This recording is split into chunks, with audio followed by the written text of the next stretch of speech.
Coming up next, right here on the Fortminorproject channel, my thoughts and opinions on the return of WWE King of the Ring 2015. You know what's coming up next. That's right. Roll that damn intro.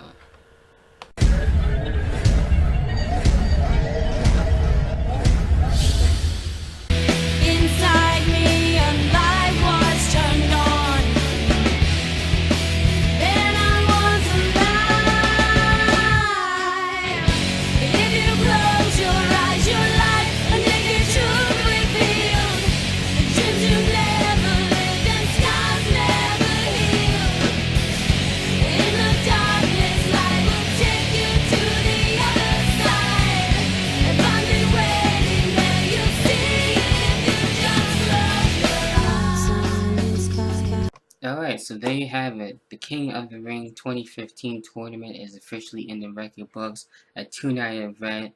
For the first half, we had it on Raw, and then the second half was on the WWE Network. And it was actually pretty interesting how they set it up that way. Normally, it's a one-night only type of deal, where it's a long and grueling tournament. But in the end, for the most part, I did enjoy seeing it be brought back. I wish it was back every year. I mean, having it in the spring now does not seem too bad. You know, at least on the network, to bring it as a special, that'd be cool. Like a special live event type of thing.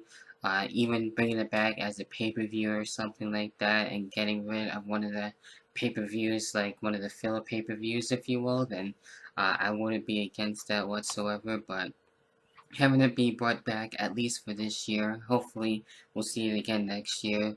That's just me, but we'll see what happens with that. And who did get to see in this tournament? Well, I'll explain it. We had Dolph Ziggler and Bad News Barrett. We had R-Truth and Stardust, and Dean Ambrose and Sheamus, and his own Neville and Harper going head to head.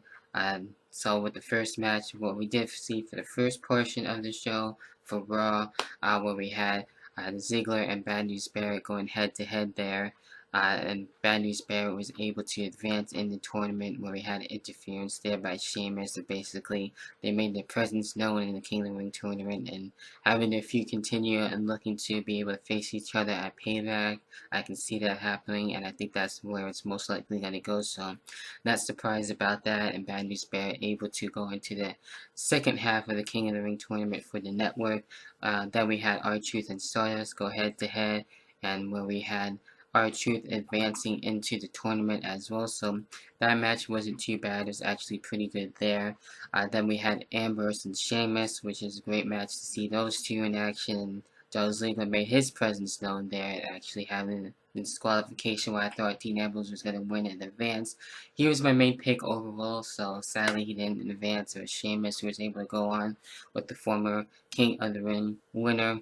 Then we had Neville and Harper, which was a great match to see between those two. It could have went either way. I wouldn't have been disappointed. And Neville actually advancing on for the network side of things. So going into the second half for the next night, which was last night, where we had Barrett and as well R-Truth going head to head there. So that was actually not bad, where we had Barrett advancing into the finals. So that's where we had it there. And Sheamus and Neville, great match as well, where we had Neville advancing. So basically having two guys for the UK as well, going head to head in international flavor, if you will, which is actually pretty damn awesome. Can't go wrong with that, so that's dope there. Between Bad News Barrett and Neville, great match there. It could have went either way, and I still would have been happy. And in the end, who did we have as our new king? Then Bad News Barrett. So we almost had Neville win it there with the red arrow, but that wasn't the case. We had the bullhammer elbow. Really cool how that was set up there as well for the finish. And Bad News Barrett is now the new King of the Ring for 2015. So that's going to be actually really cool. I think he would run well with it now and actually promote the hell out of it too, as well as I was talking to my buddy Scott about it too, and as well my good buddy Austin. We were talking about that as we were playing on W2K15 and going over the bracket and everything like that. So yeah, like I said, maybe we'll have it come back for the King of the Ring. I would like to see it on the network and be able to have it be shown for a one night type of deal, as it should be, than 2 nights, because it did in some ways kind of seem a little odd how that setup was, but I guess they just wanted to try something different and not only have it on Raw where most people will see it there, and then whoever has the network, and to see how it go. Toe to toe as well and head to head with the superstars and everything to see how that would pan out, if you will. So there you go. So Bad News Barrett, the new King of the Ring. What are your thoughts and opinions? How do you feel about it? Who do you think should have been King of the Ring, and what do you think is going to be coming next out of the King of the Ring? Should it be brought back as a pay-per-view? Would you like to see it on the network again? Did you like it as a 2 night event, or should it be as a one night type of thing and one night deal? So there you have it with that. My overall thoughts and opinions on how I felt about it. Overall, with the tournament, with it being 2 nights, I thought it was fine. At least we were able to see it be brought back, so it was nice to see it come back. But there you have it with that. Of course, I will catch you guys in the next video, whenever the hell that may be. Peace.